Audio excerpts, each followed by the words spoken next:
అదే కాకుండా నాకు తగిలిన ఇంకొక షాక్ ఏంటంటే, నాకు పెళ్లికి ముందు వీళ్ళు హిందూస్ అని చెప్పేసి పెళ్లి చేశారు.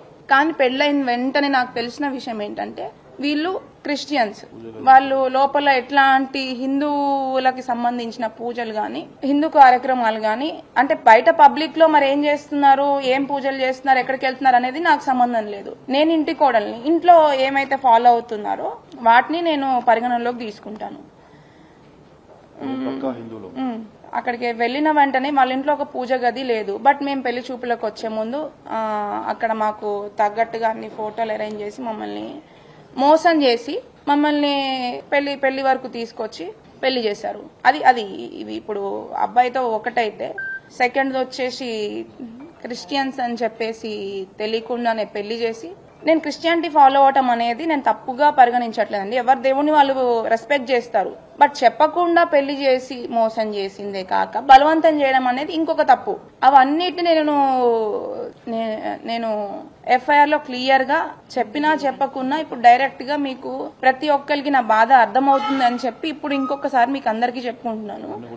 అక్కడ ఆవిడ బైబిల్ చదువుతున్నా నేను వాటిని అన్నిటిని నేను ప్రతి ఒక్కదాన్ని నేను రెస్పెక్ట్ చేస్తాను ఖచ్చితంగా. బట్ నన్ను బలవంతం చేయడం అనేది ఖచ్చితంగా 100% తప్పు. అండ్ మా దేవుళ్ళని ఇప్పుడు నేను వాళ్ళని బతిలాడుకోగా నాకు ఒక 3rd floor లో పూజ గది పెట్టారు. దాంట్లో కనీసం నేను అగరబత్తులు వెలిగించి గంట కొట్టాలన్నా కూడా చాలా భయపడేదాన్ని. ఎందుకంటే ఆమె ఆ టైంలో చేసిన నాకు ఆ వ్యాఖ్యల వల్ల ఫస్ట్ నాకు పూజ చేయాలన్నా కూడా దాంట్లో భయమేది. ఎందుకంటే ఆమె ఎట్లాంటి వ్యాఖ్యలు చేసిందంటే, అసలు మీ దేవుళ్ళు కూడా దేవుళ్ళేనా, అసలు ఇద్దరు అంటే నాకు శివుడు అంటే చాలా ఇష్టం అనమాట. ఎప్పటి నుంచో చిన్నప్పటి నుంచి నేను అక్కడ కూడా వెళ్ళిన తర్వాత ఆ దేవుడినే పూజించుకున్నాను. ఆ దేవుళ్ళ గురించి కూడా అసలు ఇద్దరు వైఫ్లు ఉంటారు, ఇద్దరు పిల్లలు ఉంటారు, వాళ్ళకు కూడా అన్ని మనుషుల్లాగానే అన్ని ఉన్నాయి. అసలు వాళ్ళ దేవుళ్ళు ఎట్లా అవుతారమ్మా?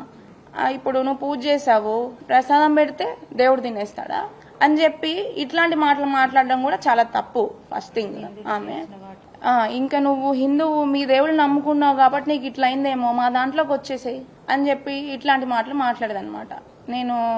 నేను ఎప్పుడు కూడా వాళ్ళ దేవుళ్ళని అయితే నేను తప్పుపట్టలేదు. ఎవరి దేవుడు వాళ్ళకి, ఎవరి దేవుళ్ళు వాళ్ళకే గొప్ప. నేను మీ దేవుడిని రెస్పెక్ట్ చేస్తాను, మీరు మా దేవుడిని కూడా అంతే రెస్పెక్ట్ చేయాలని చెప్పి నేను అనుకునేదాన్ని.